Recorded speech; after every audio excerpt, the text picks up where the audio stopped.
order. But the Chief Justice on his own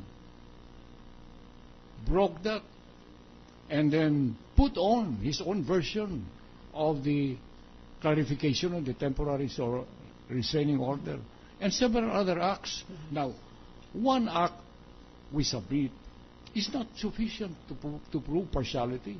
But when there are so many acts and all of them show a pattern that would show favoring the former First President, we humbly submit, Madam Senator, that the proof of partiality there is strong, and that if we submit, this impeachment court agrees with the version of the prosecution based on those facts,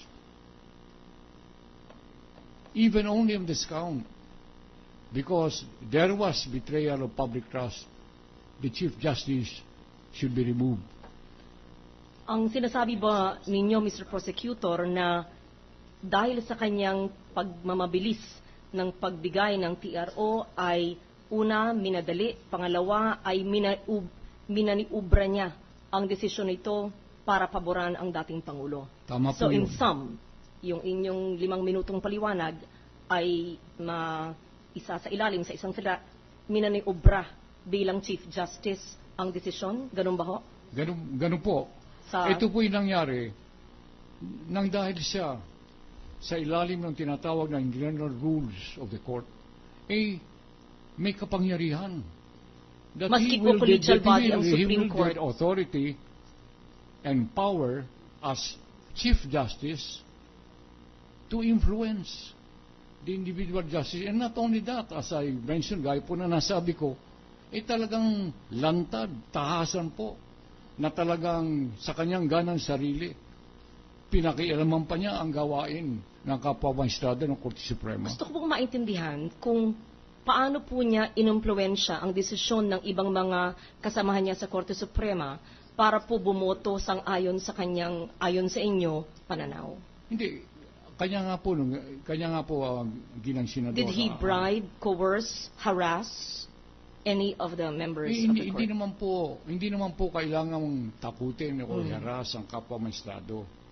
Alam po naman natin na sa takbo ng buhay, hindi lamang sa Korte Suprema, kundi sa anumang pangkatin sa ilalim ng ating pamahalaan. Pag ang isang namumuno, lalong-lalo na ang punong magistrado, gamitin ang kanyang kapangyarihan, ang kanyang influensya sa kapwa magistrado, hindi na po kailangan takutin. Bulungan lamang, kausapin lamang. At yun po ang sinasabi niyang ginawa niya. Ang mahalaga po hindi po yung cause, kundi yung epekto po yung nandyan The reality of what happened, how it happened, is not really as important as what really happened. Thank you, Mr. Prosecutor. Sa takdang panahon po ay pakikinggan ko naman ng depensa ayon sa sinasabi niyong pagmamaniubra ni Chief Justice Corona sa pagbibigay ng TRO in favor of former President Corona. Maraming salamat po, ginang senadora. Finally, Mr. President, the Minority Leader, Senator Alan Cayetano. Senator Cayetano.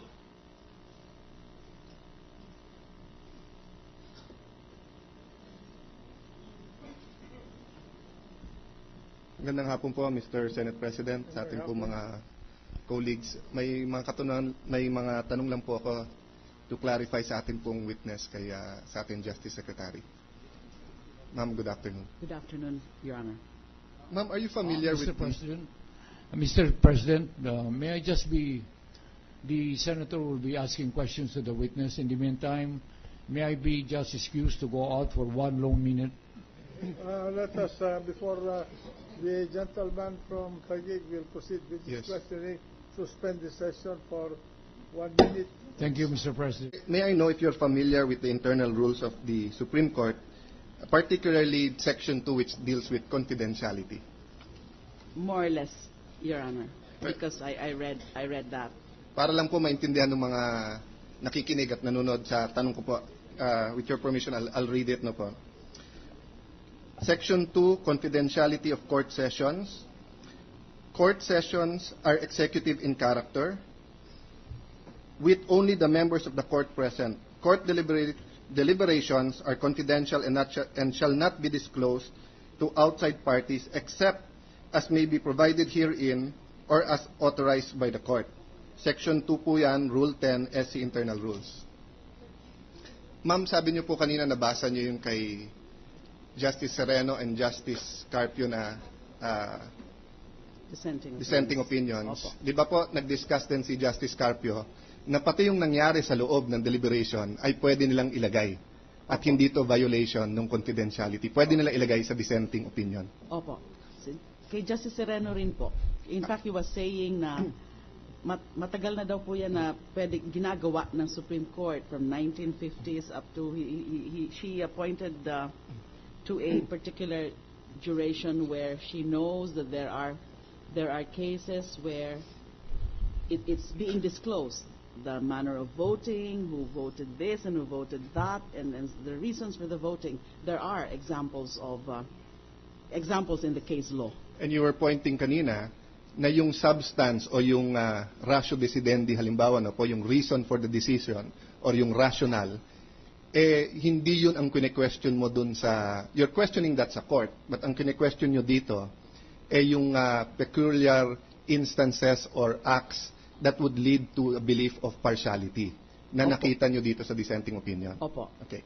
Except that, since kayo nag-testify, may discussion kanina tungkol sa hearsay, dahil hindi po isang justice na Supreme Court na nandun ang nagte-testify at hindi natin hawak ang records nila.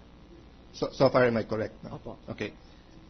Naalala nyo po nung private lawyer pa kayo or nung nasa Commission on Human Rights pa po kayo, malaking issue po yung kay Secretary Neri. Kasi sinabi daw na may 200 ka dyan, allegedly ni Chairman Abalos, at sinabi daw sa Pangulo, at tinatanong namin dito, anong sagot sa iyo ng Pangulo? And ang nangyari, they ran to the Supreme Court and claimed executive privilege. Opo. At inuphold to ng court at sinabi, ang deliberations from the President and high-ranking officials, meron yang executive privilege. Yes. Similar po yan sa privilege ng justices. Na pag sila nagdi-discuss, may privilege sila, judicial privilege or executive privilege, deliberative privilege, whatever you call it. May confidentiality po yan. That seems to be the essence of that provision that you cited earlier, sir. Kami po, pag nagko-focus kami, ganun din, may confidentiality. No? May exceptions po ba itong confidentiality na to? O yung privilege na to? You're referring to the... Any of them po, executive privilege or the judicial privilege. Kasi the point of this case is that may partiality dito na hindi punto yung hindi nyo gusto yung desisyon. Ang pinupunto nyo dito kasi kung tama ang pagkaintindi ko, may manubra dito. Kung hindi nyo lang gusto ang desisyon, wala tayong impeach o wala tayong pag-uusapan sa impeachment court because people lose cases every day and you win some, you lose some, you just have to argue your case. But kung ang tingin nyo na may illegal o immoral na ginawa, kaya mali yung desisyon, hindi dahil mali lang siya, kung hindi dahil may ginawa, na falls under the grounds for impeachment, and in this case, betrayal of public trust, yun po yung tinatanong ko kahapon kay Congressman Dasa. So, ang problema ho, parang nababox in tayo because of this confidentiality.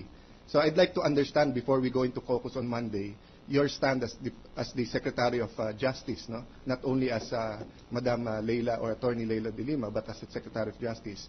Sa discussions po kasi halimbawa sa Neri case, malinaw na sinabi ng Supreme Court, kapag ka ginagamit yung executive privilege to discuss a crime or to hide a crime or to commit a crime, that's ang exception, hindi po ba? Opo. In the case of the deliberations ng judiciary, meron din pong bang exceptions? Doon po mismo sa provision na sinight nyo, mukhang wala.